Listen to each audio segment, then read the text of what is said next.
Welcome into A to Z Sports Prime Time on this Thursday, October the 17th. We're happy to have you in for another episode of the Prime Time program. So, with the season trending the way that it is, 1-4, not ideal. Heading to Buffalo, less than ideal. Heading to Detroit after that, really less than ideal. Two of the best teams in football right now. Got to be realistic about where the Tennessee Titans are at. Part of that realism, part of that realization is understanding, okay, when to pull the trigger on some trades that will make this team and set this team up better for the foreseeable future. Now, one of these players that we've talked a lot about is DeAndre Hopkins. And now that we are at that point in the season where you have to give legitimate credence to understanding or to thinking about whether or not, no matter how much you like these players, whether or not moving them before they walk out of expiring contract situations would benefit you in the long term. Because again, this football team is at a point where, all right, what's it going to take to get this franchise, not this year's team, but this franchise closer to the Super Bowl? Now everything is about what gets you closest to the Super Bowl in the foreseeable future while you've made all these investments, because you have made legitimate investments and they are long-term investments all over the place right now. So we are going to hear from DeAndre Hopkins later on in the broadcast. We'll talk about the situation for Jeff Simmons potentially or other tradable assets on the Titans roster at this point. There's a lot of different things that have to be taken into consideration. Would you feel differently about it if the Titans went on to improbably win at Buffalo and then win at Detroit? Maybe your tune is a little different at 3-4 than 1-6. I mean, it would be a little different at 3-4 than at 1-6, but still, you have to give consideration to these things. So explore the viability of the DeAndre Hopkins trade together. You will also hear from D-Hop. You will hear from Greg Cosell as well. We're always happy to have you guys in for another episode of the program. We appreciate your participation as always.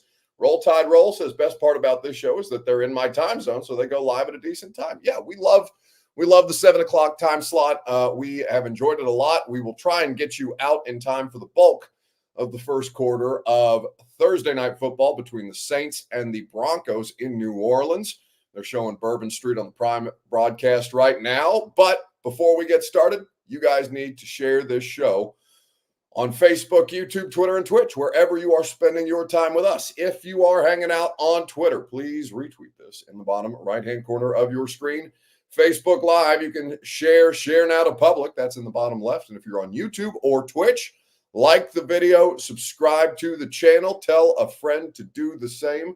And we always appreciate when you do us that small service. Once you've done that, more of you guys will trickle in here as we get rolling. So let's go ahead and get going. Welcome into A to Z Sports Prime Time here from the Zen Sports Studios. I'm your host, Buck Rising. I'm proud, as always, to be presented to you by the Ashton Real Estate Group of RE/MAX Advantage. Go to GaryAshton.com. Get your dream address without the stress. Two Rivers Ford, the South's most trusted Ford dealer. Two Rivers Ford in Mount Juliet or online at tworiversford.com. Zen Sports, promo code ATOZTN gets you in on all the action. Postseason baseball, basketball is about to be back.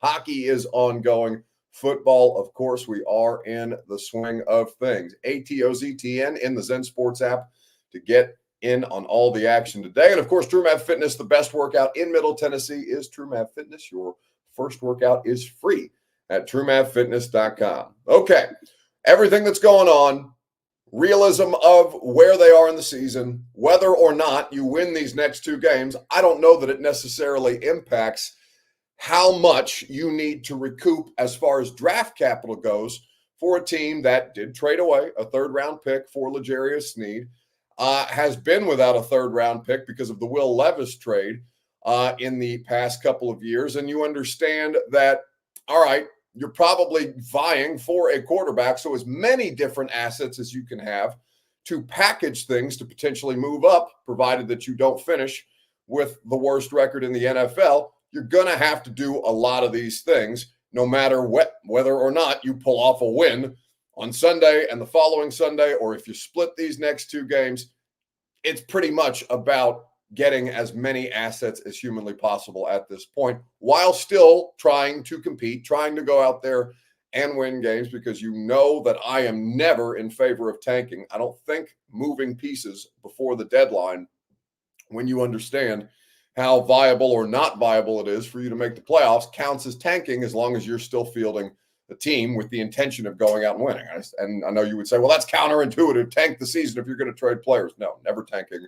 When you actively lose football games in an organization, you allow that loser mentality to seep in. You also don't guarantee that you're going to fix your football team, even if you do tank successfully, because I have not seen a team in my lifetime tank, quote unquote, successfully. So the tanking stuff does not mean anything to me. You get the best draft pick possible. You have as many assets around you to move up if need be, or move back if need be, without actively losing games. So the question becomes, with everything that's going on, DeAndre Hopkins, he is probably the most tradable asset that any team or any contending team might look at this roster and say, yeah, I would take that for a reasonable price. And that was something that Bill Barnwell of ESPN broke down today on ESPN Plus, the NFL trade deadline player and draft pick team offers, where he goes through a variety of these different situations. And we've already seen teams move parts, right? We talked about Devontae Adams. Amari Cooper is going to be on the Bills after being traded from the hapless Cleveland Browns. By the way, Nick Chubb is a sicko for coming back after this injury to this Cleveland Browns team. I saw that he made his return to at least the podium today. It's wild to me that he would give that consideration, or give consideration to that, given where he is in his career. But you know what? Godspeed, and hopefully he stays healthy. Because there is no reason to want to play for the Cleveland Browns in 2024. But you understand that teams at the bottom of their division, whether it's the Raiders, the Browns, or the Jags, have all already started to move players because they understand that they're not going anywhere of consequence in 2024. The Titans are now, I mean, if they're not already there, they're certainly teetering or trending in that direction. And the Kansas City Chiefs are a team who could use an instant impact wide receiver. So the question becomes, and maybe not specifically the Chiefs, but anybody who would be calling about DeAndre Hopkins, what would you be willing to trade DeAndre Hopkins for? What is his value to you? We'll talk about this together. You'll also hear from D-Hop right after I remind you that your Two Rivers Ford Take is presented by the South's most trusted Ford dealer that is also Ford Truck Central. Whether you're looking at a new Ford truck for your personal life or your work, Two Rivers Ford has all manner of great options. All their new non-specialty Fords are sold below MSRP, and they also have great financing for you. Nobody makes the car buying process faster, easier, or more fun than Two Rivers Ford in Mount Juliet, or online at tworiversford.com. So if you were trading D-Hop, what would you demand that you get back in return for a player who's past the peak of his powers, but is still a really high-level skill position player, provided that he's in a viable passing offense, which, of course, this year he is not. Is it Nija on Facebook Live says that's what's happening. So it seems when you keep purposely starting to actively lose at QB1, talking about the different things that are going on with the idea of tanking, I guess. I'm not entirely certain. I just saw that comment and I thought it made a little more sense when I was glancing at it, but it did not. So perhaps I need a little clarification on what he was trying to get across there.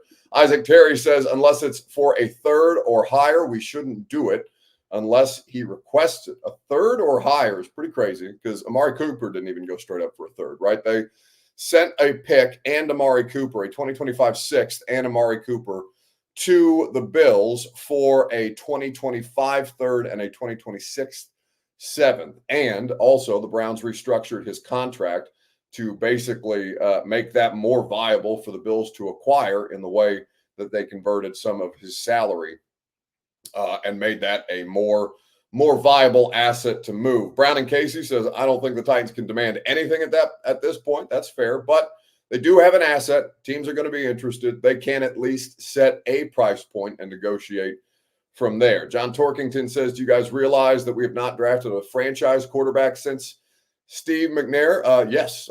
Yes, I have. I cover every game. I watch every game. I have done every draft since I have done every draft for this team since Marcus was my first draft. So yes, I fully understand that you have not drafted a franchise quarterback since this organization came here. And the Titans era didn't even draft him. He was an Oilers draft pick. So the Titans era has never drafted a franchise quarterback, even though McNair obviously played the bulk of his career as a Tennessee Titan. I think there's a lot of different things that you can look at here. Rashid Jenkins says the media wants us to trade. It's not us. It's not who. It's the fans don't want to trade DeAndre Hopkins.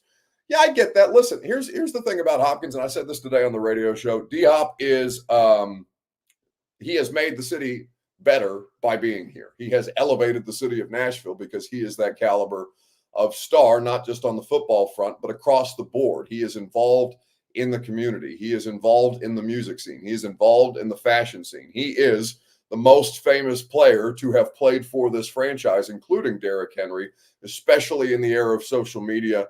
DeAndre Hopkins has a bigger profile than anybody who has put on that uniform, as far as I'm concerned. Obviously, Eddie George is a mainstream figure, but again, how long has it been since Eddie George played football for this franchise? It has been a considerably long time. Ann says, Buck, what would you do if your offseason was spent talking about an O-line first-round pick? Well, I don't think it's going to be, Ann, because they're going to have to draft a quarterback at this rate. So I think that I am going to be spared. I mean, there will be some offensive line discussion, right? Because they still need a right tackle. They don't have an answer there. Radens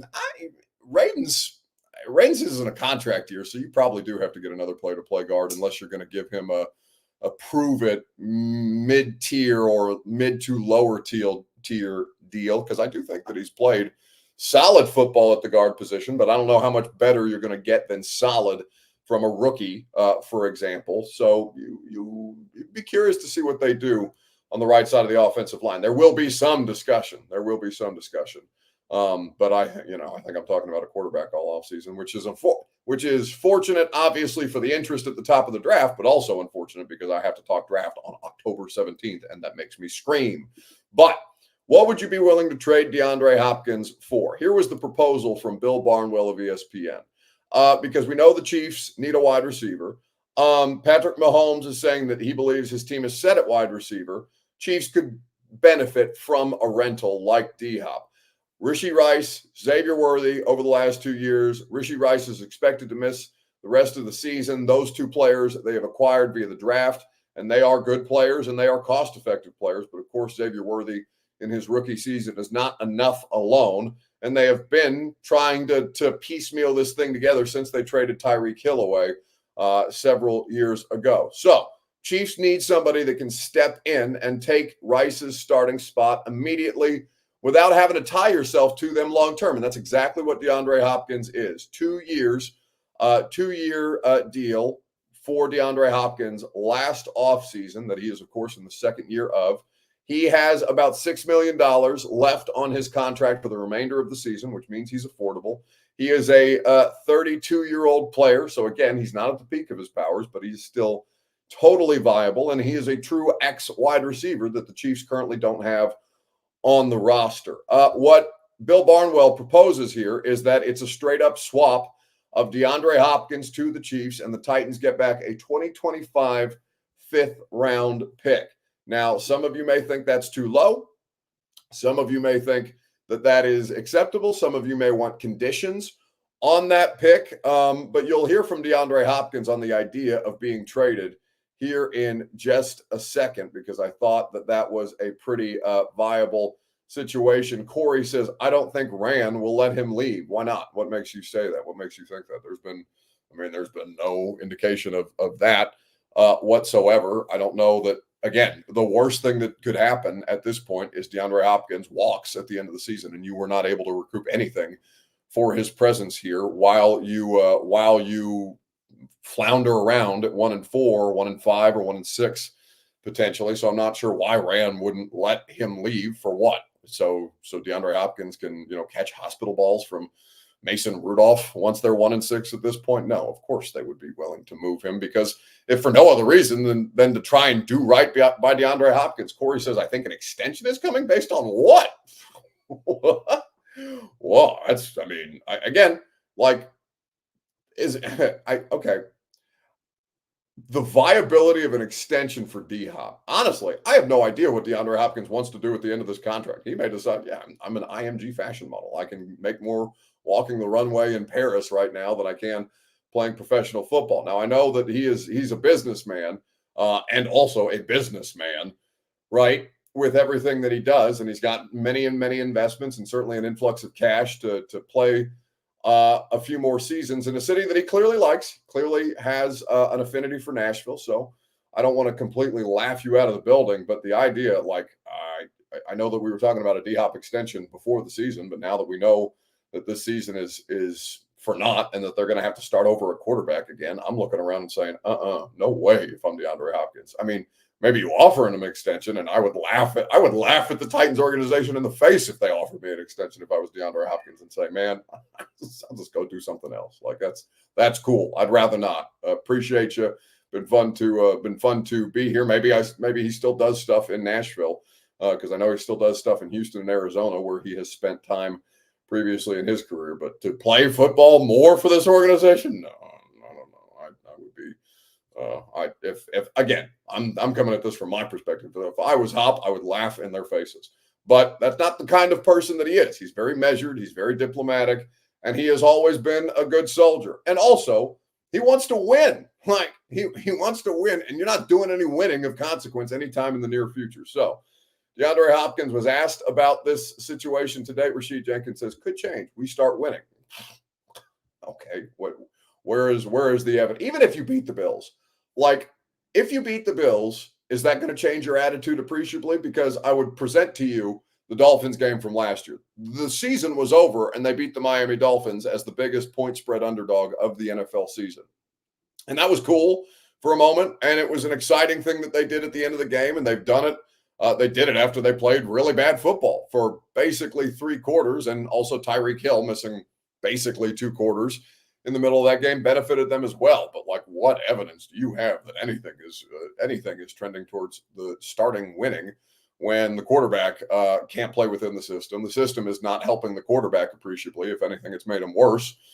And, you had one good game from the offensive line this season, collectively from the offensive line this season. Maybe that's something that you're excited about for whomever might start at quarterback next year. But like, even then, like if you draft Shedeur Sanders and you drop a rookie into the situation, there's still going to be some growing pains. You are a long way from doing any winning of consequence that would make me think that DeAndre Hopkins would, 1, want to be here, and 2,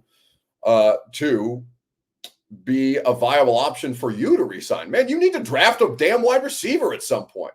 It's just nonsense. They haven't. Rand Carthon has been the general manager for 2 drafts. They haven't spent more than a 6th round pick on a wide receiver. No, unacceptable. They need to regenerate this offensive skill position group through the draft at some point instead of just handing out contracts. Complete and total nonsense. So, with everything that's going on at this point, DeAndre Hopkins was, of course, asked about the viability of a trade today. This was D-Hop in the locker room, short, sweet, and to the point. You have to do to not let your mind drift to thoughts of trade stuff this time of year? I've been playing for a long time, so my mind is very much set on Buffalo this week. Yeah, but I'm curious if you look at a potential turning point or a crucial game in a season, and if you view that this week as that. It's a long season now. I've been in the league for a while, so I've seen a lot of crazy things happen. I've been to the playoffs on 9-win teams, 8-win teams. I've seen 8-win teams go further in the playoffs than 11-win teams. So, I don't have that mindset of one game, kind of changes the dynamic. But, I'm a player. I go out there and do what I'm supposed to do. Nick Holt said you guys sat down as an offense and watched the passing plays. What are your thoughts on doing that, and what can you personally prove? We watch it all the time, but obviously it's what I can do to be better. So, just trying to be reliable, trying to be there for my quarterback. And I think it's good that we all see the same thing. Yeah, and he said it just like the whole offense, O-line, you guys, tight ends, everybody. You're saying that's something that you guys have done before? I think that it's good that we do it, but obviously, we meet as an offense. Right. So Yeah. Talking about those vet wide receivers moving to different teams. Your name's certainly getting bandied about in terms of speculation. Is that something potentially that you think might occur here, or you might have interest even? Yeah, I don't really have social media. My kids have that stuff. You know, I play football, so I don't really know too much what's going on. My name's been out there? Sure. What are they saying? Same kind of thing. Teams looking for Just a there's veteran wide interest. receiver. You know, From other teams. Okay. Well, you know, When it comes to if something like that was presented to you, do you think you'd have any interest in a move, or you're pretty happy where you are right now? I love my life. I love where I am. You know, I'm present. You know, so you know, God put me where I need to be, and He always will. So you know, I play football. I'm curious with Will Levis because you I appreciate Hop so much. he's a straight shooter at every turn. He really is. And I personally, as a personality, I would hate to see him traded because I've thoroughly enjoyed. I'm not going to act like I know him super well or anything like that, but I've really enjoyed getting to know the guy because he's got a lot more there than just the football component. But obviously, DeAndre Hopkins is a football player first and foremost. But there he is responding to trade speculation, saying, that's what it is at this point. Velo says that facial reaction says Mahomes. I get to catch from Mahomes. I mean, his facial expression didn't change at any point throughout the course of that conversation. So if you're trying to body language read DeAndre Hopkins based on that, I think you're reaching very, very much. A to Z Sports Prime Time is made possible by Zen Sports. Download the app, plug in the promo code ATOZTN, get up to $100 on your no danger first wager. Terms and conditions do apply. Gambling problem? Call the Tennessee Red Line, 1-800-889-9789. Must be 21 plus and in the state of Tennessee to bet at Zen Sports. So, with everything that's going on there, DeAndre Hopkins for a fifth straight up. Let's see. I saw a comment that is a fair question to ask based on what they're saying right now. Stevie on YouTube, Buck, how are you going to draft a quarterback and a good wide receiver for trading a fifth-round pick for DeAndre Hopkins? Well, you don't do it that way, but it's about packaging things, right?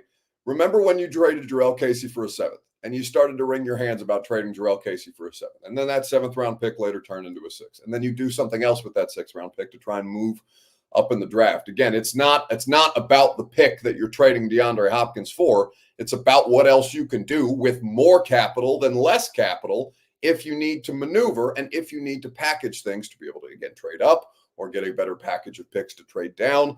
All these things are done with the next. You basically have to be thinking. You have to think 2 moves ahead on all of this stuff. Hell, 3 moves ahead for the way that a lot of these capologists plan out teams' salary cap, and they're basically balancing their books every year. So I understand your question on the surface, Stevie, but again, it's not about just the fifth-round pick. It's what the pick gives you more flexibility to do, and that would give you more flexibility to do. A fifth-round pick isn't huge compensation, but it is meaningful. You can find good football players in the 5th round, especially for teams who are just trying to accumulate picks. Think about what Arizona has done in the last couple of seasons. Monty Ossenfort, Titans legend, who has spent a ton of time just accumulating picks to try and give them the most flexibility as much as they want. Major Keys says, I think Landry, that's not the comment I meant to click on. Where it is. Velo says, Rand can demand all he wants. It'll be a 4th.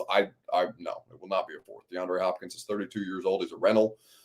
He's not expensive, so you understand that, but you're not paying a 4th round pick for a player that you're going to have for basically 9 games by the time, if such time, because he's not getting traded this week, right? He's not getting traded before the Bills game. If he was going to get moved, it probably would have been Tuesday. That is the player's day off. That is when a lot of these transactions will happen ahead of the deadline, and we are less than 3 weeks away from the trade deadline. That first week in November is going to be pretty spicy, as teams, will obviously have a much better feel of whether they're going to be in the postseason picture, pushing for the in the hunt graphic, or legitimately on track to win the division. Major Key says, I think Landry will be gone before Hopkins. I don't know that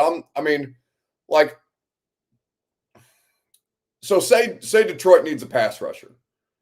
Are you going to try to trade for Harold Landry if Hassan Reddick is out there available for trade? Hassan Reddick, a legitimate star pass rusher. Harold is fine. Harold's good. Harold is a Harold is a better version of Derek Morgan, and Derek Morgan was a completely solid player, right? But for Harold, he's not one of these. He's not Aiden Hutchinson. I don't think that if you thought that if you're the Detroit Lions and you think, okay, we can't let ourselves sag off this way because we've got the number one player in terms of total pressures, or total pressures as far as the edge positions go in the league this year. We cannot replace him with a guy who's less than, because their defense isn't that great anyway. I would be more interested in Max Crosby, who is more expensive but is elite. Harold Landry is not that. I would be more interested in somebody like Hassan Reddick, who maybe is not elite but is a better pass rusher than Harold Landry. There are a lot of different options out there that are better on worse teams right now. Not a lot, but there are enough better options out there on worse teams right now than Harold. And again, Harold is completely fine. Harold is a solid player. He's a durable player. That matters. But if I'm going all in like on a team like the Lions, I would want a better player than Harold Landry. So when Ann Herndon says, when the Jags traded C.J. Beathard to the 49ers and added a 7th-round pick to sweeten that deal, the 7th-rounder is Brock Purdy. You never know what those late-round picks will be useful for. Correct. And, Purdy is an anomaly, right? There's not going to be a ton of Brock Purdys or Tom Brady's or all that kind of stuff running around out there in the 5th or 6th round. And, teams will probably ruin them more often than develop them, the way that the Patriots and the Niners, respectively, were able to do. But it is a well-made point, and you have no idea. David Long was a really good player for this franchise for a couple of years. David Long, a 5th-round pick. Who else is a viable? I mean, Jaylen Brown was a 5th-round pick. I know I'm citing linebackers specifically, but you can find players in the 5th.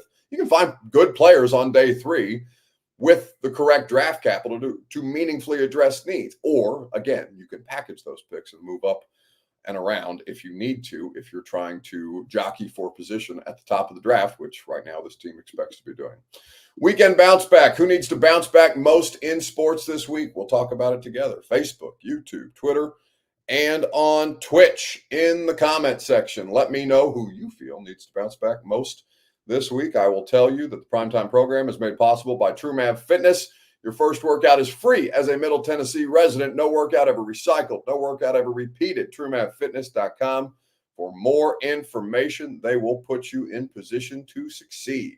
So, who needs to bounce back most? Well, the answer is the Titans offense. The Titans offense is dreadful. They average 2 touchdowns per game right now. That's pretty anemic among NFL teams. And as an offense, they almost appear to be regressing in certain areas, or not, playing with a consistent enough level that makes you feel like they've made legitimate progress. And that is the exact thing that we talked about with Greg Cosell of NFL Films today on the latest episode of The Install, which Bert will do me the kindness of dropping the podcast link, preferably the Spotify link, Bert, if you would, in the chat for you guys, if you would like to listen to this episode in its entirety, because it was really, really excellent analysis of not just Will Levis, but also why the Titans offense is not doing its job at this point as a coaching staff. Well, there's a lot to unpack here. So the audience understands, we don't necessarily plan this conversation. So it's not like I'm sitting here saying, with notes, like I'm giving a lecture, go from A to B to C. So I'm going to just kind of, the notes I take as I watch, they are a little stream of consciousness. So we'll work through those. And as I said, they're not necessarily in any particular order. But what was evident early on is that the coaching staff looked to get Levis comfortable with basically no read simple throws that required no processing and no decision making. That's the way they wanted to try to get him comfortable. As an abstract idea, that's not bad because you want to get completions. What a quarterback wants early in a game is completions. The last thing a quarterback wants is to throw his first 7 balls and he's 1 for 7 or 2 for 7, because then he feels like, oh man, can I just complete a pass? Right. So the concept, that is not unique to how coaches deal with inexperienced quarterbacks. The idea of just giving them basically no read type throws, which are, screens, swing passes. They're no read throws. You just want to get completions. Obviously, you hope maybe that it turns into an 8-yard gain as opposed to a 1-yard gain, but you're looking for completions. So that was the first thing that immediately stood out. Then, as you got a little deeper into the game, I would say that the Titans' pass game overall, and this is the part that I think is important to discuss, was kind of elementary and rudimentary in its designs, which is problematic in the sense that it tells you the way they see their quarterback, and that's the problem. So if they're not really allowing Levis to play quarterback the way it is demanded to be played at the NFL level, that says that they have serious concerns about him right now. And the coaching staff did not clearly want it to be more than that, as long as the score allowed it to be that way, Right. which was much of the game, by the way, obviously. So they were basically protecting Levis, okay? And there's a difference between helping a young quarterback with what you do with your concepts, like the Bears are doing with Williams and the Commanders are doing with Daniels. There's a difference between helping him and protecting him, okay? They were protecting Will Levis. And that's a problem in and of itself, but it's also a problem unless they've already made a decision. But it's a problem because you need to get to the end of this season to know whether Will Levis is your quarterback. So by protecting him, you're not going to know the answer to that question. Unless, as I said, they feel they already know the answer to that question, which they're not going to publicize if they do. Right. And they've been asked that question, and they've said, at least Brian Callahan has been asked that question, and he said, no final determination has been made. So you're correct in that. But and he shouldn't say whether one's been made or not. That's not for public consumption. Absolutely. We understand why the messaging is the way that it is. But it's undeniable what you're pointing out, even to the untrained eye, Greg, that they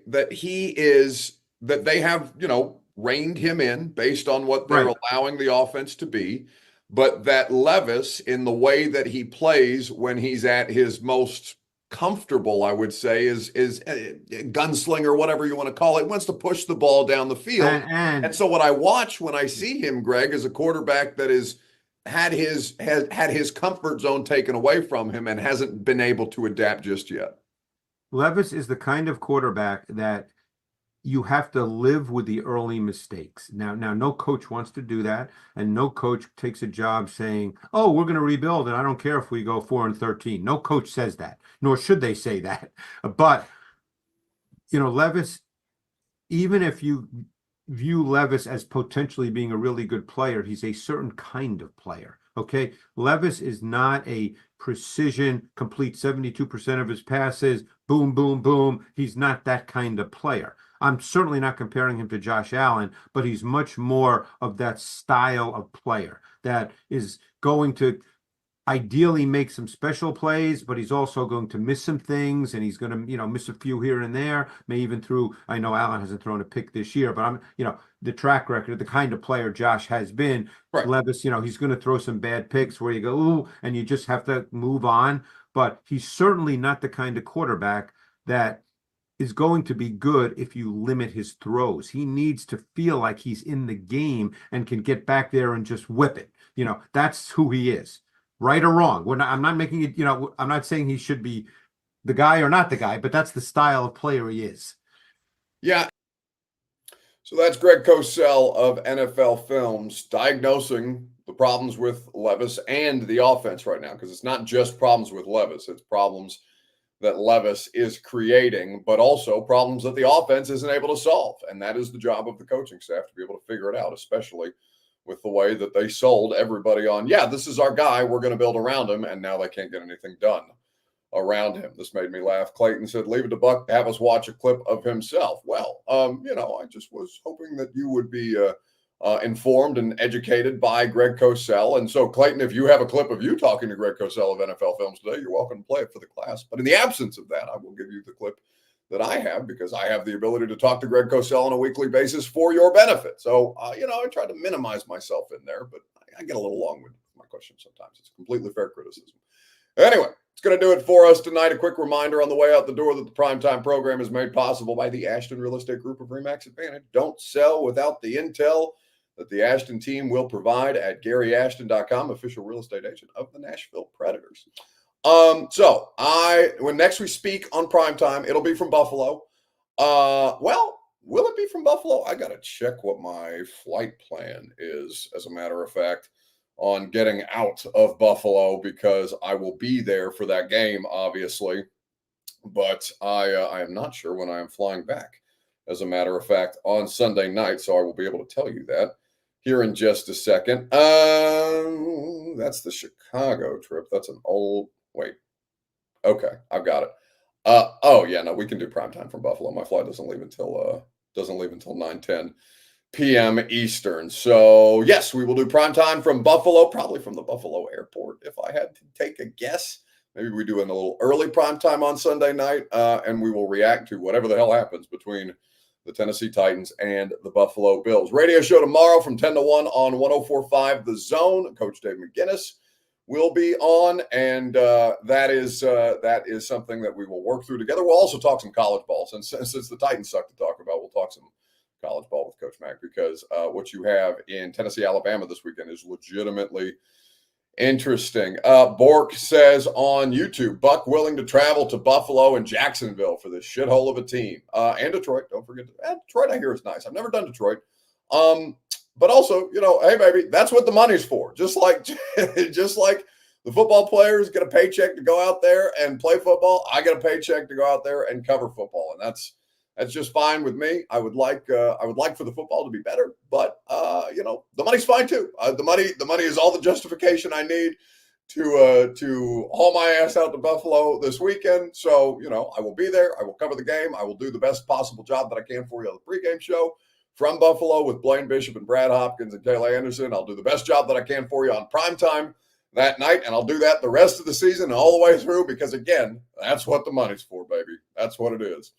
All right, this is MB says Buck is stuck no matter what. The rest of us can shut the TV off. Yeah, but again, it's even when they're ass, it's still the best job in the world. It really is, and I know I bitch a lot, but I do have a real appreciation for getting to do this every day, especially getting to do it. Not like Bert and Lucas are my friends. In fact, I think they actively work against me on a regular basis more than that I have them for their friendship. But yeah, it's a good time. It's a good time even when they suck. And the fact that we can make them sucking into a good time, I think honestly is a credit to us. Have a great rest of your night. Radio show tomorrow, 10 a.m. On 104.5 The Zone. We'll look forward to talking to you guys then. Acapella. Here we go. What's my name again? Jonathan Davis. Can you introduce me as if I was like at on Bonnaroo? Saturday Night Live? Yeah. Like it's Saturday Night Live. No, it's Bonnaroo week. Let's do it like he's the headliner. He's headlining Saturday night at Bonnaroo. Ladies and gentlemen, Jonathan Davis. Sometimes I cannot take this place. Sometimes it's my life I can taste. Sometimes I cannot feel my face.